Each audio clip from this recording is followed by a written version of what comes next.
வணக்கம் ஃப்ரெண்ட்ஸ். நம்ம தமிழக அரசு இபி டிபார்ட்மெண்ட்லேருந்து இப்போ ஒரு சூப்பரான வேலைவாய்ப்புக்கான அறிவிப்பு வெளியிட்டிருக்காங்க. இந்த வேலைவாய்ப்புக்கு எக்ஸாம் கிடையாது, அப்ளிகேஷன் ஃபீஸ் எதுவுமே கிடையாது. டேரெக்டாக பார்த்தீங்கன்னா இங்கே இன்டர்வியூ மூலிமா மட்டும் கேண்டிடேட் செலக்ட் பண்ணிகிட்டு இருக்காங்க. இதுக்கு நீங்கள் ஆன்லைனில் அப்ளை பண்ணணும் கூட அவசியம் கிடையாது. டேரெக்டாக அந்த அப்ளிகேஷன் ஃபார்மை இன்டர்வியூ நடைபெற டேட் அன்றைக்கி நீங்கள் கொடுத்து இன்டர்வியூ அட்டன் பண்ணிவிட்டு அன்றைக்கி ஈவினிங்கே உங்கள் ஜாப் பார்த்தீங்கன்னா கன்ஃபார்ம் பண்ணிவிட்டு வந்துக்கிட்டே இருக்கலாம். அப்படி ஒரு சூப்பரான வேலைவாய்ப்புக்கான அறிவிப்பு இப்போது வெளியிட்டிருக்காங்க. அது மட்டும் இல்லாமல் நீங்கள் இப்போ படிச்சுட்டு இருக்கீங்க, லாஸ்ட் இயர் இந்த வருஷத்தோட முடிக்க போகிறீங்க, நீங்களும் இந்த வேலைவாய்ப்புக்கு எலிஜிபிள் தான். அழகாக விண்ணப்பிச்சுக்கலாம், எந்த ஒரு பிரச்சனையும் கிடையாது.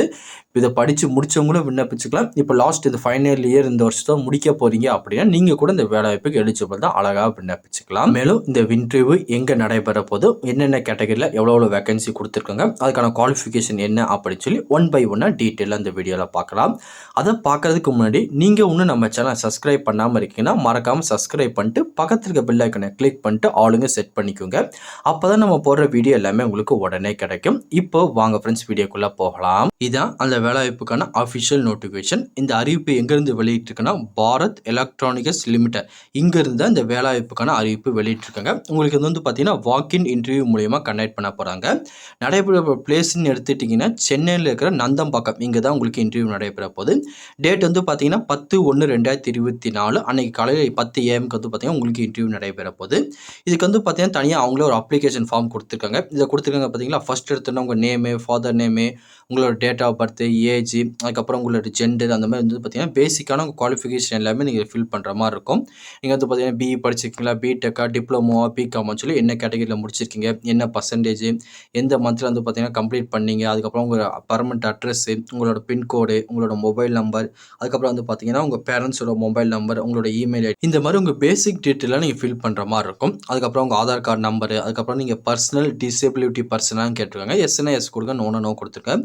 அதுக்கப்புறம் நீங்கள் ஜென்ரலாக எஸ்சியா, எஸ்டியா, ஓபிசி, இடபிள்யூஸில் என்ன கேட்டகரி அப்ளை பண்ண போகிறீங்க, உங்களோட பிளட் குரூப்பு, உங்களோட மதர் டங்கு, இது போக பார்த்தீங்கன்னா எக்ஸ்ட்ரா உங்ககிட்ட டைப்பிங்கு, கம்ப்யூட்டர், டிரைவிங் லைசன்ஸ், அந்த மாதிரி ஏதாவது எக்ஸ்ட்ரா குவாலிஃபிகேஷன் இருக்கான்னு கேட்டிருக்காங்க. ஏதாச்சும் இருந்துச்சு அதை கொடுத்துக்கோங்க. அதுக்கப்புறம் பார்த்தீங்கன்னா எது எமர்ஜென்சியாக உங்கள் பர்சனலாக யாராவது காண்டாக்ட் பண்ணணுமா அப்படின்னு கேட்டிருக்காங்க. எமர்ஜென்சியாக காண்டாக்ட் பண்ணுறதுக்கு ஏதாச்சும் மொபைல் நம்பர் இருந்தால் நீங்கள் இதில் கொடுத்துக்கோங்க. அதுக்கப்புறம் பார்த்தீங்கன்னா உங்கள் சிக்னேச்சர் இதில் நீங்கள் பார்த்தீங்கன்னா கொடுத்துருங்க. கொடுத்து முடிச்சு ப்ரோ என்ன கேட்டகரியில் ப்ரோ வேகன்சி இருக்குது அதையே நீங்கள் முதல்ல சொல்லலையே அப்படின்னு சொல்லி கேட்பீங்க. முதல்ல நம்ம பார்த்தீங்கன்னா இப்போ அதை பார்த்துடலாம். முதல்ல இது வாக்கின் செலெக்ஷன் ஃபார் அப்ரெண்டிஸ்ஷிப், அதாவது பார்த்தீங்கன்னா அப்ரெண்டிஸ்ஷிப் ட்ரைனிங் ப்ரோக்ராமுக்கு தான் இப்போ வேலைவாய்ப்புக்கான அறிவிப்பு வெளியிட்டிருக்காங்க. ஒன்ஸ் இதை நீங்கள் கம்ப்ளீட் பண்ணிட்டீங்கன்னா அவங்களே பார்த்தீங்கன்னா ஜாப் கன்ஃபார்ம் பண்ணி அவங்களோட கம்பெனியில் உங்களுக்கு எடுத்துருவாங்க. இதுக்கு பார்த்தீங்கன்னா பிஇ, பிடெக், டிப்ளமோ ஹோல்டர்ஸ் பார்த்தீங்கன்னா இந்த வேலைவாய்ப்புக்கு விண்ணப்பிச்சுக்கலாம். முதல்ல பார்த்தீங்கன்னா கிராஜுவேஷன் முடிச்சவங்க, அதாவது பார்த்தீங்கன்னா எலக்ட்ரிக்கல் அல்லது பார்த்தீங்கன்னா மெக்கானிக்கு, கம்ப்யூட்டர் சயின்ஸ், சிவில்னு சொல்லி இதில் பார்த்தீங்கன்னா முடிச்சவங்க இதுக்கு அப்ளை பண்ணலாம். இதுக்கு பார்த்தீங்கன்னா மொத்தம் 63 வேகன்சி கொடுத்துருக்காங்க. மந்த்லி ஸ்டைஃபண்டாக பார்த்தீங்கன்னா 17,500 உங்களுக்கு கொடுப்பாங்க. 1 இயர் பார்த்தீங்கன்னா உங்களுக்கு ட்ரேடிங் பீரியட் இருக்கும். அதுக்கப்புறம் அந்த கம்பெனியில் பார்த்தீங்கன்னா உங்கள் ஜாப் கன்ஃபார்ம் பண்ணிடுவாங்க. அதுக்கப்புறம் பார்த்தீங்கன்னா டெக்னிக்கல், அதாவது டிப்ளமோ முடிச்சிருப்பாங்க தெரியுமா, அவங்க எலக்ட்ரானிக்கல்ஸ் அண்ட் கம்யூனிகேஷன், அதுக்கப்புறம் பார்த்தீங்கன்னா மெக்கானிக் இன்ஜினியர், இந்த 2 கேட்டகரியில் ஒரு 5 வேகன்சி கொடுத்துருக்காங்க. இதுக்கு ஸ்டார்டிங் மந்த்லி ஸ்டைஃபண்டாக பார்த்தீங்கன்னா 12,500 கொடுக்காங்க. இதுக்கு பார்த்தீங்கன்னா 1 இயர் ட்ரைனிங் உங்களுக்கு இருக்கும். அதுக்கப்புறம் பார்த்தீங்கன்னா இந்த பிகாம், பிஏ அந்த மாதிரி முடிச்சிருப்பாங்க தெரியுமா, இதில் பிகாம் அப்ளை முடிச்சவங்க மட்டும் அப்ளை பண்ணலாம்னு சொல்லியிருக்காங்க. இவங்களுக்கு பார்த்தீங்கன்னா ஒரு 8 வேகன்சி கொடுத்துருக்காங்க. இவங்களுக்கு 1 இயர் தான் ட்ரைனிங். ஸ்டார்டிங் மந்த்லி ஸ்டைஃபண்டாக 10,500 உங்களுக்கு கொடுக்குறாங்க. ஒன்ஸ் உங்களுக்கு இந்த வேலைவாய்ப்புக்கு எலிஜிபிளாக இருக்கீங்க, உங்களுக்கு விருப்பம் இருக்குது அப்படின்னா இதுக்கு நீங்கள் அழகாக விண்ணப்பிச்சுக்கலாம், ஒன்றுமே பிரச்சனை கிடையாது. ப்ளஸ் பார்த்தீங்கன்னா இங்கே கிராஜுவேஷன், டிப்ளமோ முடிச்சிருந்தீங்கன்னா 60% இருக்கணும். நீங்கள் நார்மலாக OBC, general, EWS category apply பண்ணிங்கன்னா அவங்க பார்த்தீங்கன்னா 60% மார்க் இருக்கும். அது போக பார்த்தீங்கன்னா எஸ்சி, எஸ்டி கேட்டகரி இருந்தால் 50% இருந்தால் மட்டும் போதும், நீங்கள் விண்ணப்பிச்சுக்கலாம்.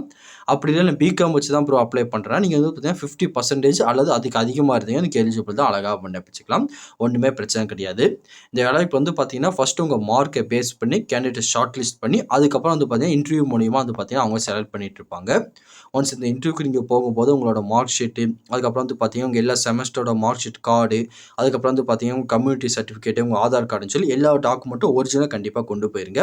அதை கண்டிப்பாக பார்த்தீங்கன்னா அதை வெரிஃபை பண்ணுவாங்க. நீங்கள் ஜெராக்ஸ் காப்பியோட போயிடாதீங்க.